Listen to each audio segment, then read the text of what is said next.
Eu gostaria que os irmãos abrissem suas Bíblias aí. Eu vou projetar o texto aqui também, caso os irmãos queiram acompanhar aí na tela.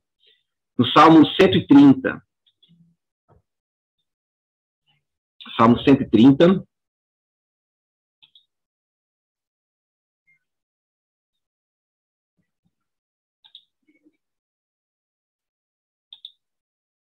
E aqui nós estamos lendo na Nova Versão Internacional. Diz assim: das profundezas clamo a ti, Senhor. Ouve, Senhor, a minha voz. Estejam atentos os teus ouvidos às minhas súplicas. Se tu, soberano Senhor, registrasses os pecados, quem escaparia? Mas contigo está o perdão para que sejas temido.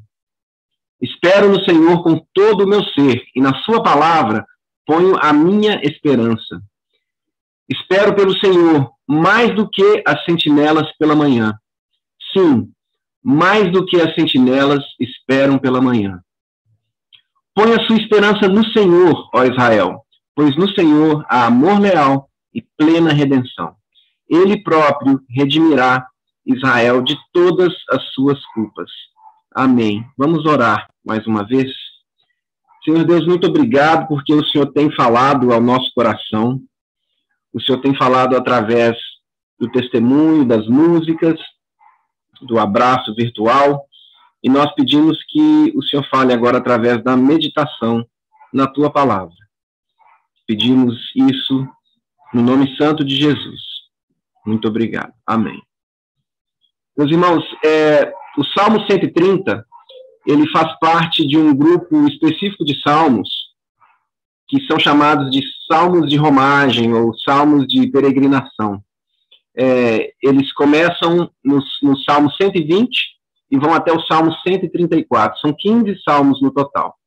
E há diversos tipos de salmos, né, no livro de salmos. São 150 salmos e há diversos tipos de salmos. Mas os salmos de romagem, eles não podem ser considerados um tipo específico de salmo. Mas há grande consenso entre os estudiosos que eles eram cantados pelos judeus em suas peregrinações anuais a Jerusalém, para as festas judaicas que o próprio Senhor havia estabelecido. E três dos maiores objetivos de Deus ao estabelecer essas festas judaicas eram relembrar os feitos, o amor e a soberania de Deus. Meditar nesses temas, através das músicas cantadas, já ministrava ao coração desses peregrinos a caminho dessas celebrações, enriquecendo, certamente, e contribuindo para a ministração que eles receberiam lá durante as festas. E o Salmo 130, que nós acabamos de ler, ele tem 8 versículos. E ele pode ser dividido em 4 estrofes. Os irmãos sabem que o livro de Salmos é um inário, é um inário judaico. Então, é linguagem poética. Então, nós dividimos o Salmo 130 em 4 estrofes, sendo que cada estrofe tem 2 versículos. Então, nós temos nos versículos 1 e 2, nós vemos um clamor por socorro.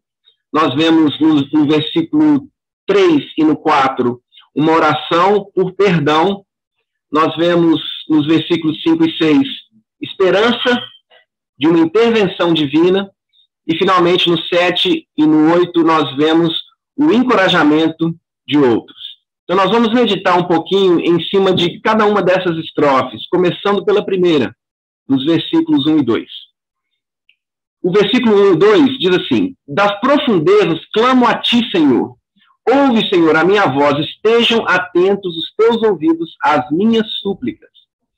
É interessante esse das profundezas, né? O salmista, ele relata nesse salmo uma experiência de quase desespero. Ele se encontra em um lugar onde ele se vê em circunstâncias muito além do seu controle. Nas profundezas onde ele se vê, onde ele se encontra, não há força de vontade, não há pensamento positivo ou qualquer outra técnica de autoajuda que seja capaz de salvá-lo. Somente mesmo uma ajuda do alto, uma autoajuda, é que pode vir ao encontro da necessidade do salmista. E a vida, meus irmãos, como todos aqui sabem muito bem, a vida ela tem essa capacidade de nos surpreender, nos deixar perplexos, nos jogar no chão, ou tirar o chão de debaixo dos nossos pés. A vida faz isso. Seja por circunstâncias completamente além do nosso controle, ou também por consequência do nosso pecado e nossas escolhas erradas. O fato é que, às vezes, nós nos encontramos nas profundezas. E ali não há outra solução, a não ser clamar ao Senhor. Nessas horas, nós nos lembramos do quanto nós somos frágeis e do quanto nós precisamos do Senhor. O salmista, ele sabe que ele precisa direcionar sua súplica ao Senhor. Já no primeiro verso, ele direciona sua oração. Ele diz, das profundezas clamo a ti, Senhor. Ele está clamando a Deus. Ele sabe que Deus é o único. Ele sabe que Deus é a resposta para a sua necessidade ali naquele momento. Ele não perde tempo, ele vai direto a Deus. E nós, como o salmista fez, nós precisamos reconhecer o Senhor como aquele que é o único que pode nos tirar dessas profundezas. As profundezas, elas não são um lugar de fixarmos morada. Não são. Mas nós certamente passamos por lá. Nós passamos. Todos nós passamos pelas profundezas. Nós não vamos morar lá, mas nós passamos por lá. Mas enquanto nós estivermos lá, nós precisamos nos lembrar de que o Senhor é aquele que pode nos tirar de lá. Ele é o único. Então a gente vê isso nos versículos 1 e 2. Nos versículos 3 e 4, nós vemos uma oração por perdão. O salmista diz o seguinte, se tu, soberano Senhor, registrasses os pecados, quem escaparia? Mas contigo está o perdão para que sejas temido. Nessa segunda estrofe, ele está pedindo a Deus perdão. Talvez ele esteja nas profundezas como consequência do seu próprio pecado. Ele não foi explícito aqui, mas deixa entender isso. Mas ele conhece o Deus que serve. E ele sabe que ele é um Deus gracioso e misericordioso. Como Jonas, o salmista clama ao Senhor, certo de que ele será respondido. Nós nos lembramos da história de Jonas. Sim? Jonas, ele foi comissionado por Deus a ir pregar a Nínive. E ele fez exatamente o contrário. Ele foi na direção oposta. Ele não queria fazer o que o Senhor o mandou fazer. E aí vem a tempestade no navio que ele estava. Eles chegam à conclusão que Jonas era o culpado. Ainda tentam salvar a vida dele, mas não tem jeito. Mas decidem jogá-lo no mar. Os irmãos conhecem muito bem a história. Nós aprendemos ela na escola dominical, quando éramos crianças. E aí ele é engolido por um grande peixe. E aí ele diz o seguinte, lá no livro de Jonas, capítulo 2, versículo 2. E disse, em meu desespero, clamei ao Senhor, e ele me respondeu. Do ventre da morte, gritei por socorro, e ouviste o meu clamor. Gente, ele estava dentro de um peixe. Não tinha solução. Mas ele clamou ao Senhor, e o Senhor o respondeu.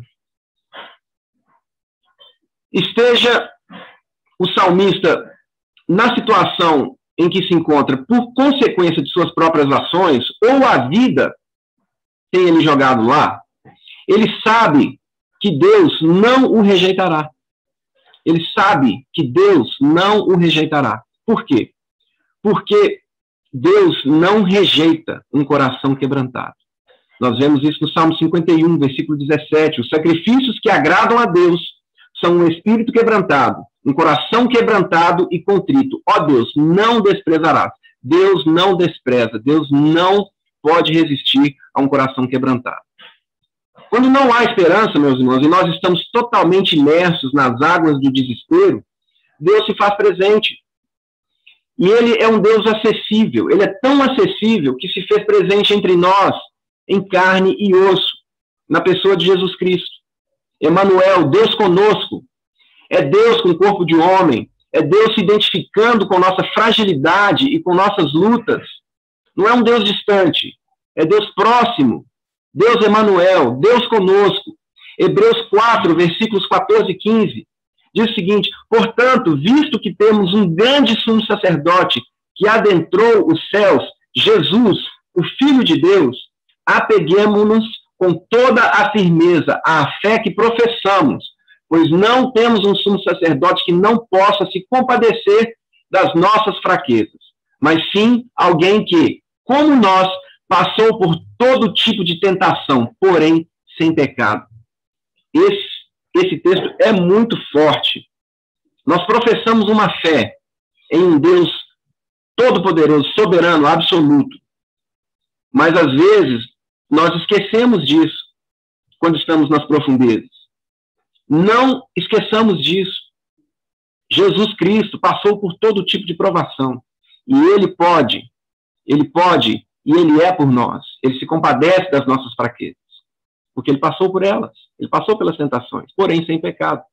Ele esteve nas profundezas, muito mais do que qualquer outro ser humano. Então Ele sabe o que é estar nas profundezas. Ele sabe muito bem. E Ele se faz presente. Ele se faz presente e real quando nós estamos nas profundezas.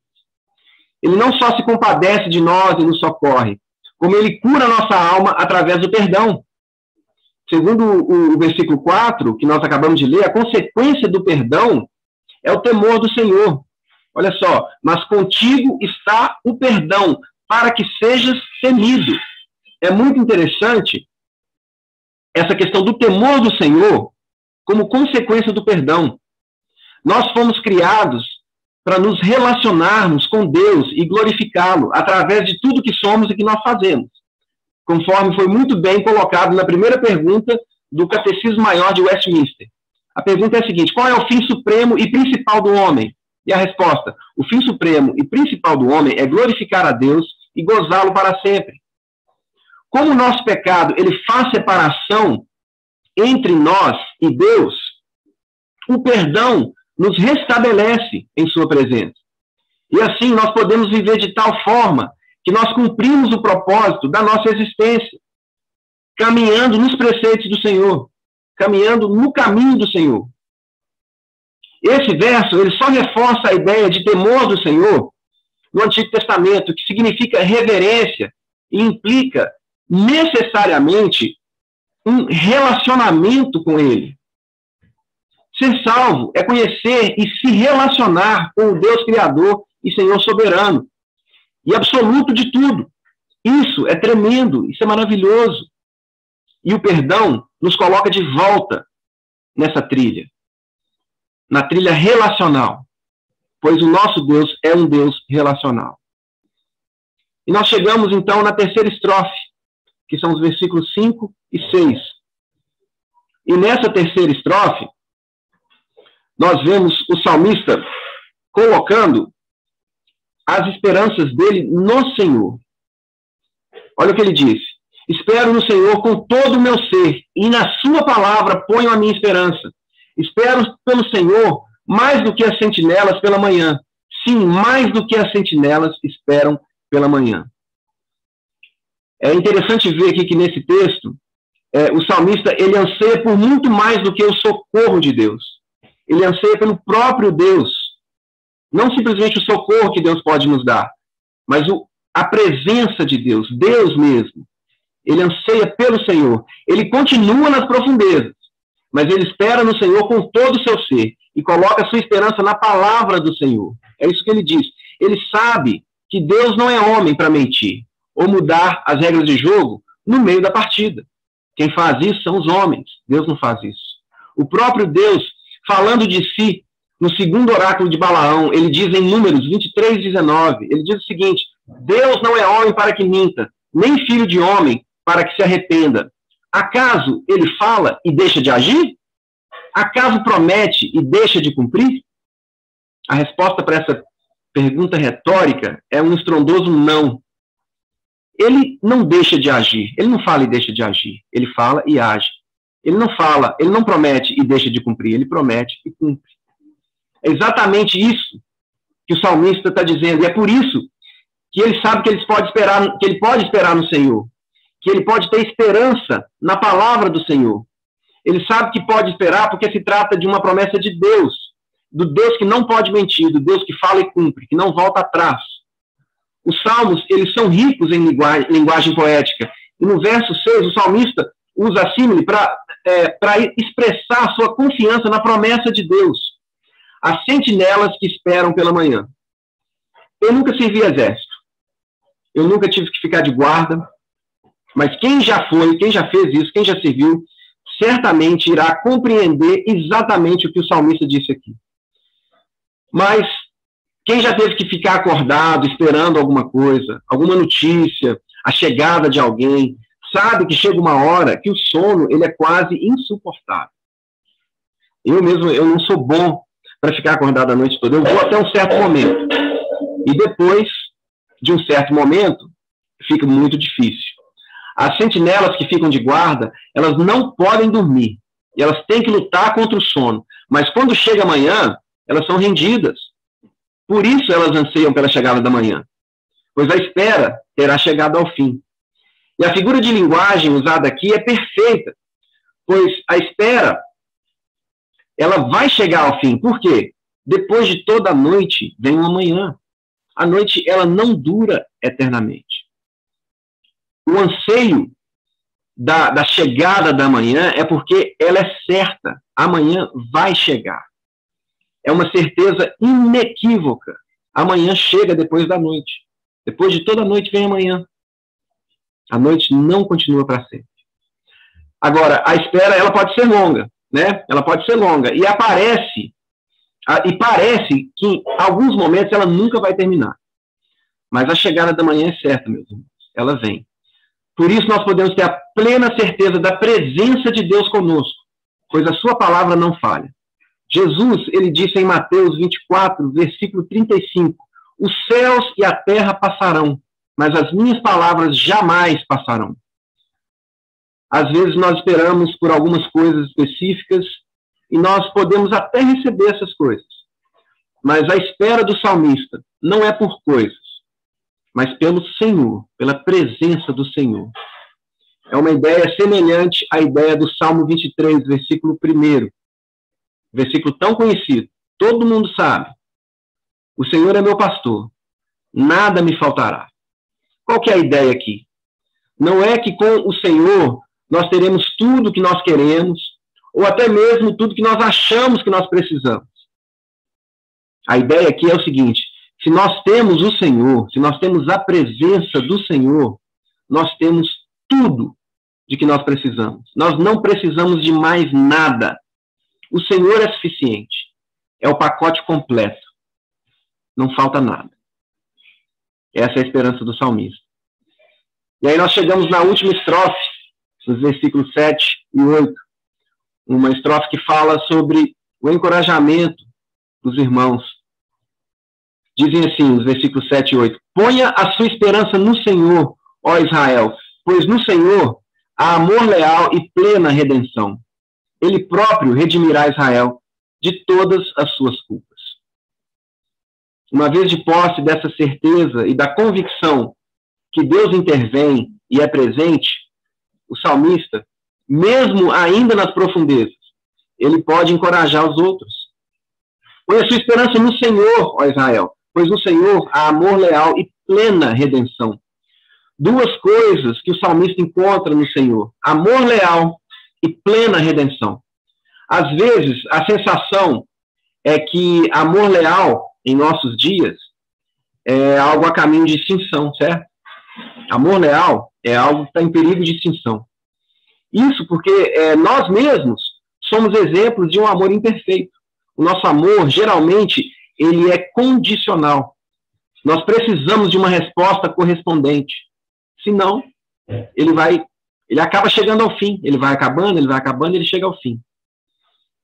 Mas não funciona assim com Deus, meus irmãos. O amor de Deus é leal, ele é constante. É o amor do pai que espera o filho no portão e corre ao seu encontro, quando vê lá de longe, como nós ouvimos na belíssima canção do Espelho.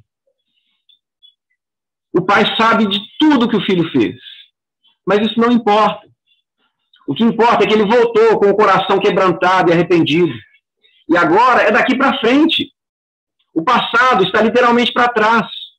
É amor que ama sem limite E é amor comprovado por Jesus, conforme o apóstolo Paulo nos fala em Romanos 5, versículo 8. Mas Deus prova o seu amor para conosco pelo fato de ter Cristo morrido por nós, sendo nós ainda pecadores. Deus prova o seu amor para conosco. É esse amor que o salmista conhece. E ele quer que os outros também conheçam.